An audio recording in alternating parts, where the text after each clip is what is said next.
Hello, Thank you. my name is Umar. I'm the pharmacist at Ilkley Medical Practice, working from home today. But basically, my role within the practice is doing medication reviews and kind of ringing our patients in terms of speaking to them about their medication, giving them more information regarding their medication when required, and just generally just being there for patients in terms of their medication management. And it kind of helps us and it helps patients to kind of be more aware of what they're taking, and it just allows us to give them more, to kind of make them more aware of why they're taking the medication, because we come across quite a few patients that are on tablets but they don't know what their tablets are for. So that allows us to kind of have that conversation with them and allow them to manage their medication properly. So in terms of osteoporosis, is that correct? I've done a little presentation which I'm going to share with everybody, and then I'll have some questions. We'll allow some questions at the end. So let me just work out how to share my screen. Right.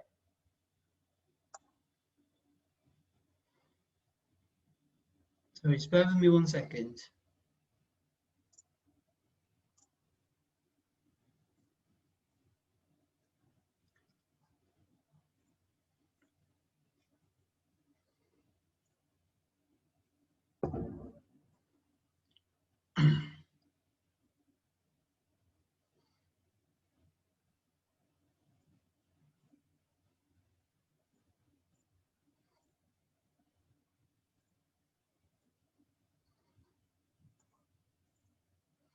Can everybody see the screen?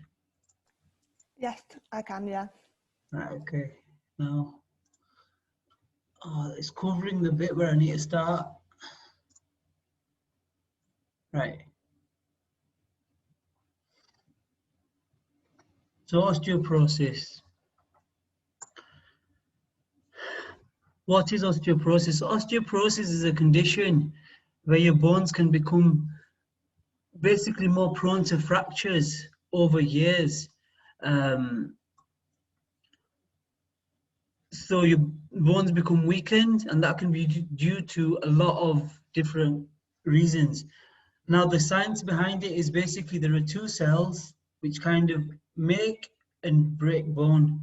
Over the years, that cycle kind of becomes impaired, in which the cell that breaks the bone kind of becomes more active than the cell that makes the bone, which kind of results in your bones becoming more prone to developing fractures. I'll give everybody a chance to just read them a few points.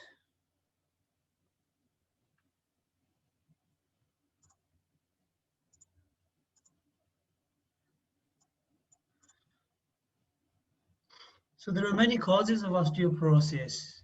Obviously, firstly is your lifestyle.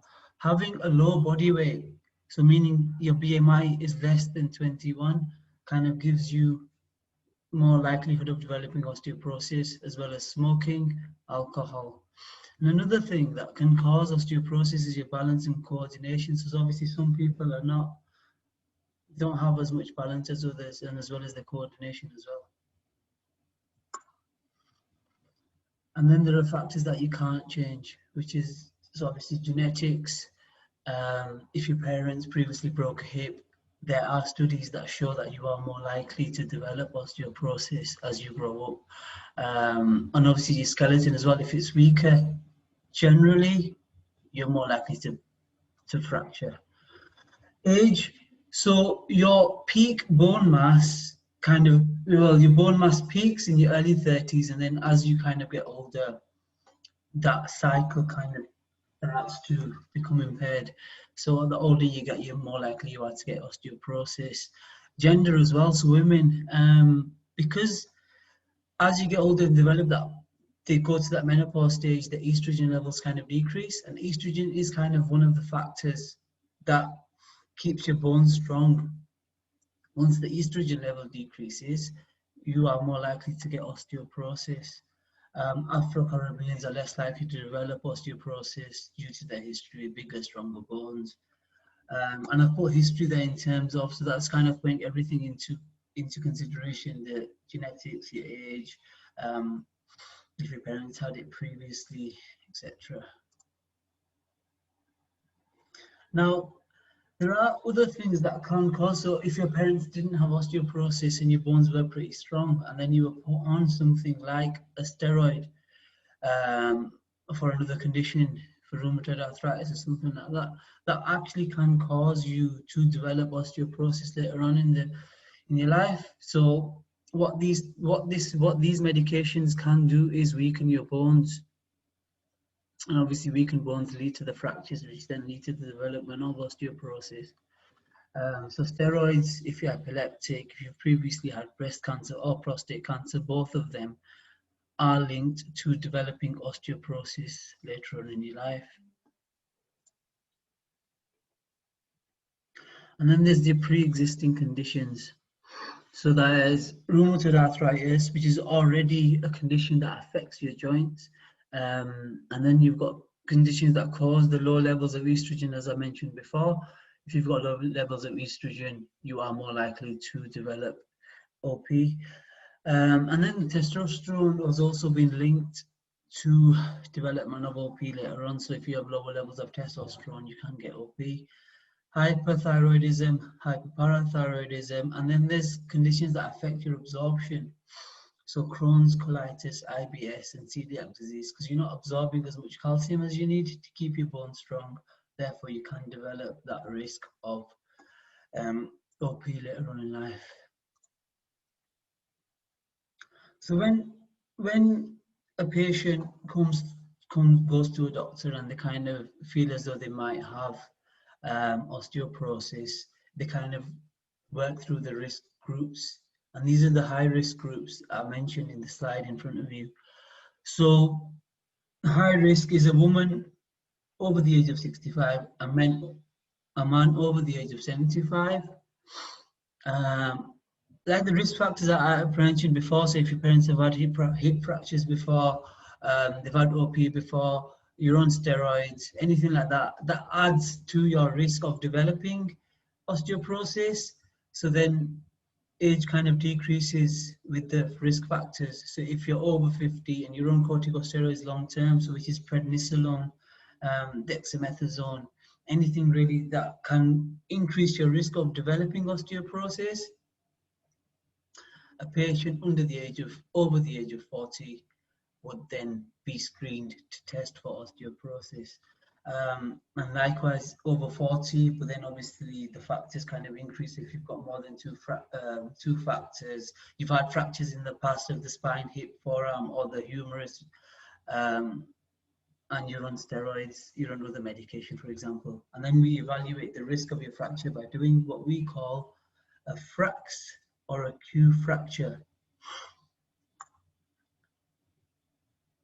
When a patient is referred for an official diagnosis of osteoporosis, what we do is something called a DEXA scan.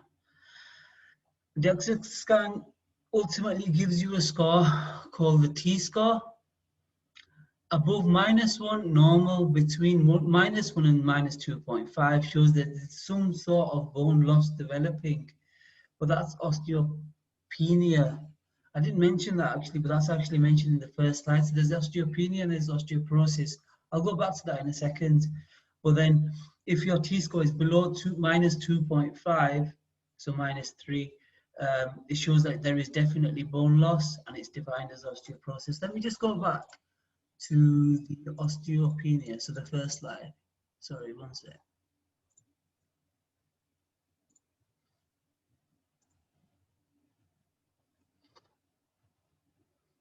So osteoporosis is where the bone is diagnosed as being clinically weak and you are at risk of increased fractures. Osteopenia, so that score between -1 and -2.5 means just your bones are weakened, but they're not weak enough so that if you have a fall, they're going to break, or if you hit it against something, they are more likely to fracture or develop a break. go back to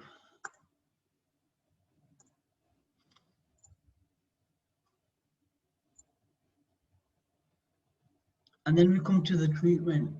So if your T-score from your DEXA scan is less than 2.5, then generally patients are put on something called bisphosphonates. Now that's a drug that you would take once a week, and it basically, in terms of that cycle I mentioned before, bone making and bone breaking cycle, it kind of slows down the bone breaking cell. So kind of, it just slows the whole process down. It doesn't increase your bone making, but it also slows down the bone breaking. So that whole cycle is kind of slowed down and it kind of protects your bones. Now on top of bisphosphonates, there's also supplementation that's provided if your calcium and vitamin D levels are not adequate. And a lot of patients are put onto calcium and Vit D supplements in addition to the bisphosphonates to kind of help keep the bone strong. And then obviously that second bit is if the bisphosphonates were not tolerated for whatever reason, then there's putting patients onto injections, but they have to be specialist initiated. So your doctor would most likely refer you onto a specialist to provide that treatment. And that's all for this presentation. And now, if there's any questions, I'd be happy to answer. Stop sharing now. Thank you very much, Uma. That was fantastic. Really good. So has anybody got any questions? If there are people scribbling away, you might want to all come off mute. I'm sorry, I might have gone too fast, but I'll be happy to answer any questions if anyone has any. Phil's on mute. Do you want to just unmute yourself, Phil? Uma, are you all right to just unmute Phil, please?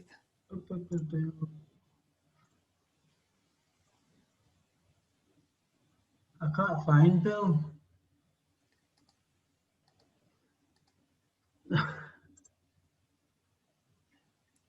Who do I want to unmute? Phil? Yeah, Phil. You need to press unmute. I've sent you an unmute request. Oh, done it. Oh, Liz, hi. Thank you. Phil, you're There's still a little, on mute. it's a little icon in the bottom left where it asks you to unmute. Yeah, mine wouldn't, sorry to butt in, mine wouldn't unmute down on the little icon, but once you started pressing it, the toolbar came at the top and then it unmuted. Ah, I see. Oh, you're And that's unmuted what's now, happened to Phil. me. I'm on an iPad. Has it opened now? Hello. There we are. Yes. Hello. Hello? Hello. Are we on now? Yes. Emma? We can hear you. Right. Osteopenia. Does it always lead to osteoporosis, or is this treatable as osteopenia and stop it leading to osteoporosis? Now, obviously, there are them risk factors that I mentioned. So in terms of if you've got osteopenia, but then you're also on a long-term medication that can lead to your development of osteoporosis. So you're on a steroid, you've been on it for longer than 3 months, then likelihood is that osteopenia can then develop onto osteoporosis. It's just risk factors that then, if you can manage the risk factors, then you're most likely not going to develop osteoporosis. But it is just a matter of management of the risk factors. Right, thank you.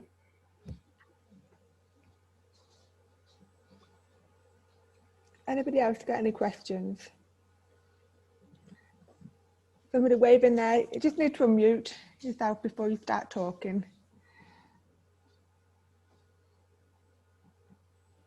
I see Pam's waving as well. Go on, Pam. Can I just say to Bill my experience in that I had a wedge fracture and was diagnosed with osteopenia, and I chose not to take medication because I wanted to try and manage it myself with medication and exercise. And of course, my guru is present at this meeting, but I won't embarrass her by telling her who she is. But she helped me with Pilates, and I actually reversed my osteoporosis to quite a very low level of osteopenia. But I've since, that was in 2012, I've since had breast cancer and hypothyroidism, and I've now got type 1 diabetes, and of course my osteopenia has rocketed back into osteoporosis, and I had to start taking medication last week, much to my disgust that I've actually had to do it. But I've had another very small wedge fracture, and my doctor said, you know, now's the time. But I did have 8 years where I wasn't on medication. I was managing it myself. So if that's any help, Bill, I hope you take it on board. Yes, thank you very much. Right, can I speak, please? Yes, yes, yes. Can you hear me? Yes. Yes. Right. When I first went on this, it was about 5 years ago. And when I went for a scan, I was told that I had osteoporosis. And then when I went for a further scan after that, I was told that it was down to osteopenia. Now, I haven't had any fractures or anything like that. So will it go? I'm due another scan in November. I can't have because of current situation. So I have been told that it will be next year. But I was told that this Risonadrate that I'm on weekly, I could only take for 5 years. Otherwise, it would reverse it and it would make me more likely to fractures. How do I go on with that? So in terms of the Risonadrate itself, patients are normally on them for 5 to 10 years. After 10 years, it's been clinically proven to have really no benefit. Right. Well, we have got patients that are on it for 10 years. Now, I'm not sure where that information that you've received has come from in terms of it can reverse it. I've genuinely not come across anything that kind of shows that. Right. In terms of the reversing of it, because the drugs work for so long. Now, obviously, the drug might stop working. So it's obviously between 5 or 10 years. It's already worked for 5 years and it's kind of prevented the fractures. But the actual reversal of it is not something I've heard of. And I won't be, unless I look into it quickly, I won't be able to provide you any information on that. No. But there are patients that are on it for 10 years, depending on how much of risk they are and why they're on it, depending on their T-score as well. But I'll look into it real quick and then I'll give you an answer back. Okay, that's fine. I noticed at first I had this osteopenia. I had some trousers that I hadn't worn for a couple of years. And then when I put them on, they were too long. So I'm wrong. Join the club. And that's when I went to the doctor because I didn't realise I had anything like that. I'm quite an active person. So fingers crossed. Keep doing what you're doing. I will. Playing football with my grandson. Uma, can I ask what the FRAX score is to determine when you should start taking medication? Sorry, what was that question? Can I ask you what the range of the FRAX score is before you should start taking medication? So the FRAX score is basically a 10-year probability of you developing osteoporosis. Excuse me, my phone's ringing.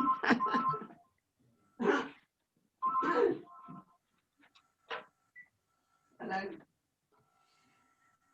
Les, I can't talk. I'm on a Zoom call. Okay, bye. Sorry about that, Uma. No, it's fine. So basically the FRAX score is your probability of developing osteoporosis within the next 10 years. Right. From what I can remember, it's a percentage. Just bear with me.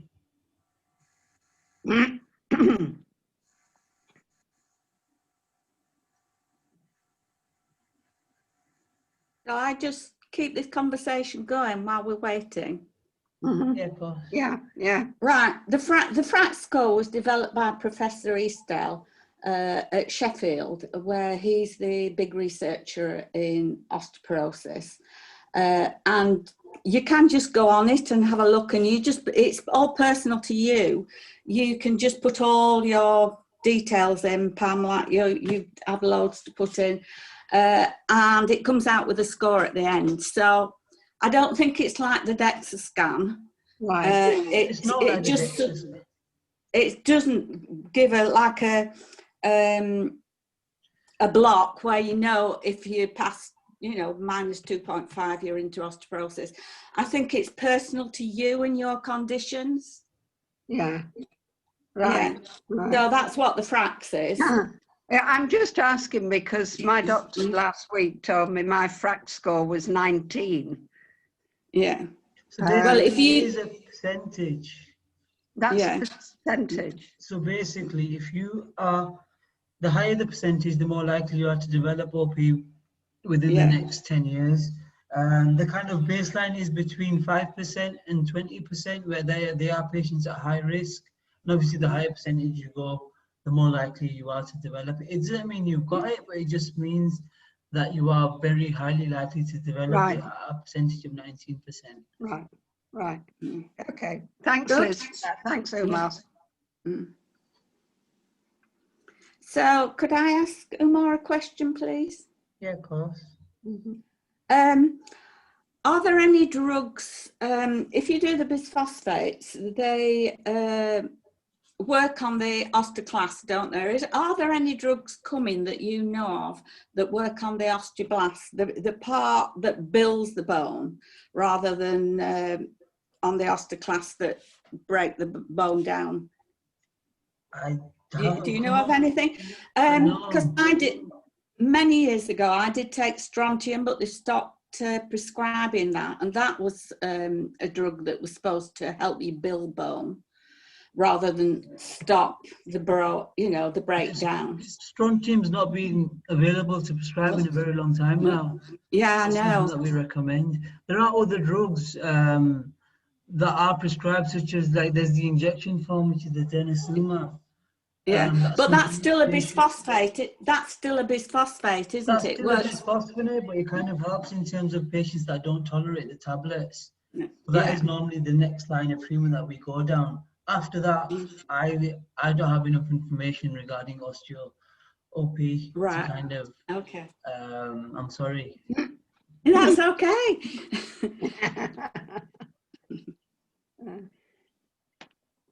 But yeah, strontium was an old drug, but I think the side effect profile was so much that it wasn't worth putting patients on. Yeah, that's why they took me off it. Yeah. Caused more problems than it did. Yeah. I think that's the big fear when you're taking drugs, trying to weigh up the benefits against the side effects.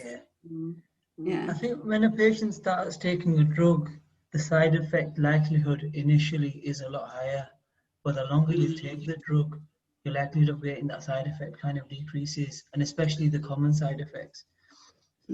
Talking generically in terms of a medication, if you were to start taking something, the likelihood of you developing dizziness from that drug or any sort of initial side effect is a lot higher than you once your body's got used to it, taking it for many years.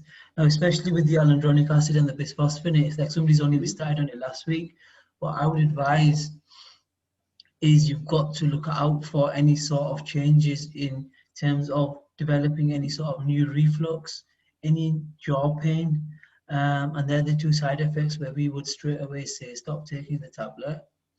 Yeah. And we'd have to put you on to something else.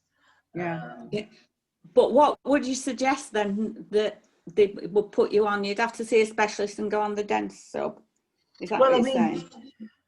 the tablets initially, the only reason why they were given that sort of concern was because they were very big. Now, alendronic acid, which is the initial one, is a lot bigger tablet than the risedronate, which some patients are on, which is a tiny tablet. So the problem is, once a patient takes it, we all have a tendency to kind of, I've taken my medication, I'm going to lie down for a bit. Now, whereas with bisphosphonates, you have to stay sat upright or standing for at least half an hour, because there is that risk of developing damage to your esophagus and developing the reflux and stomach issues. But that was initially because of the size of the tablet. Right. But with some like the risedronate, we still advise you have to stay sat upright, because that risk of developing, causing that damage and the side effects increases, especially if you lay down within half an hour. Mm-hmm. But you can always, we can always trial something else. Like I had a patient 2 weeks ago, where they were started on alendronic acid and they didn't get on with it. They said they got the reflux. They didn't like it. They had initial side effects. They were feeling dizzy. I put them onto risedronate last week. I rang them this week as kind of a follow-up, and they were completely fine on that. So one drug can cause you issues, and another drug in the same class won't cause you any issues. So it's just a matter of finding something that works for somebody. Mm. That's interesting. Thank you very much. No problem. Uma, can I ask, what is the level of calcium and vitamin D you should have? So your vitamin D level should be above 70. Right. Now, in terms of treatment or management of vitamin D, what we recommend is if your vitamin D level is between 25 and 70, you can buy over-the-counter vitamin D supplementation, 1,000 units a day. Now, obviously, if we did a blood test, your Vit D levels were under 25, we would prescribe a loading dose, we would prescribe a much higher dose, normally 20 to 40,000 units once a week for 7 weeks, and then repeat a blood test. With calcium, now that we don't really measure calcium when we check your liver. So if we do a blood test to check your liver, it kind of shows us your calcium levels. And it all depends on, so basically when I start somebody on a bisphosphonate, I ask them what their calcium intake is and if they feel as though they have sufficient calcium intake. Because some patients don't drink milk, they don't have cheese, and they don't have a lot of foods where they can get the calcium from. And if they say that to me, I would put them on a calcium supplementation straight away.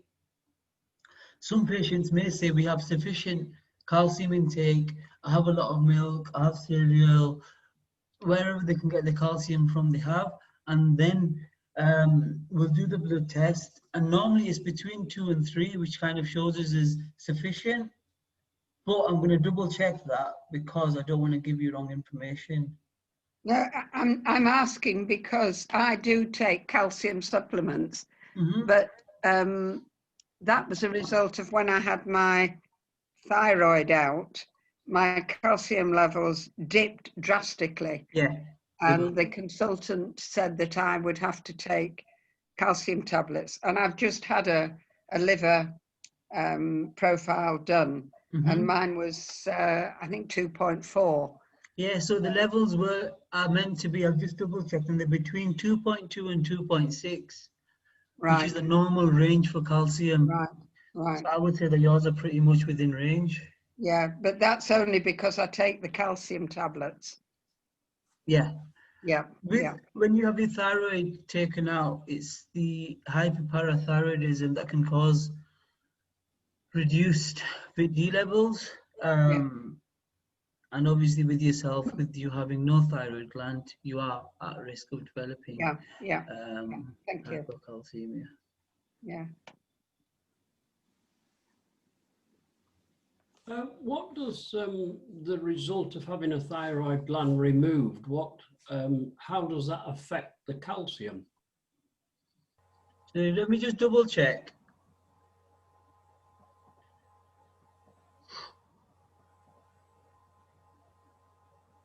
So yeah, it is the parathyroid hormone.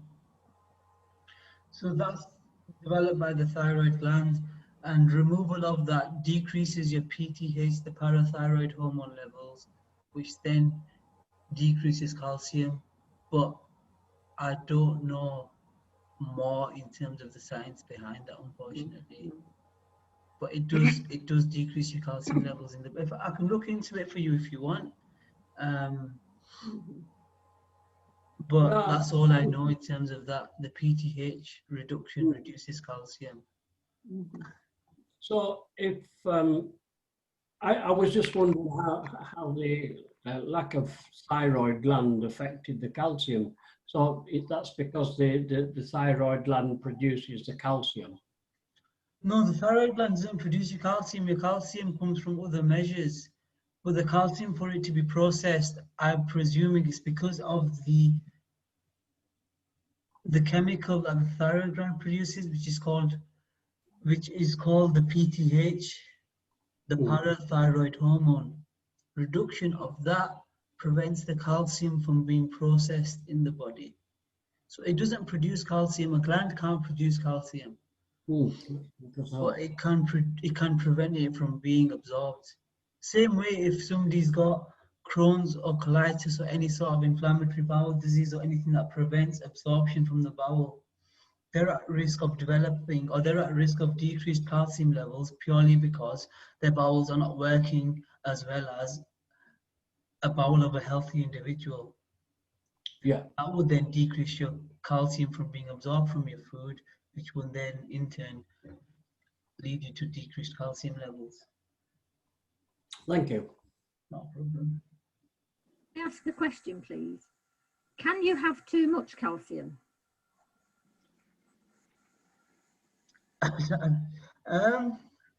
Probably.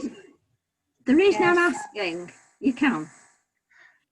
The reason I'm asking, a neighbour, she won't take the calcium tablets. Now, she said she thinks they can cause other things happening. And I'm wondering if you can have calcium overload. For instance, if I have my daily porridge and a yoghurt and cheese, is that enough? Or So, do I? Yeah. sorry. Yeah. You can have too much calcium, which is what renal stones or kidney stones are caused by, calcium in the kidney. But that would have to be a lot of calcium in terms of you having a lot more than you need. Now, you having your porridge on a daily basis and a cup of tea with some milk in it and another meal with milk in it, that's not going to cause hypercalcemia. But if you are having a lot, or if for some reason your body's not being able to get rid of it as it normally does, then most likely you would develop it. But it is a clinical condition. Hypercalcemia is a condition, so you can get it. But I don't think you can. You can eat your spinach, like Popeye. Yeah, we have Be that, Popeye and eat your spinach, eat your greens, and then you're covered. Yeah, we do plenty of vegetables, yeah. Oh, there you are. I think you're covered. I must be doing the right thing then. You are. I must be doing the right thing. Yeah, yeah. Mm-hmm.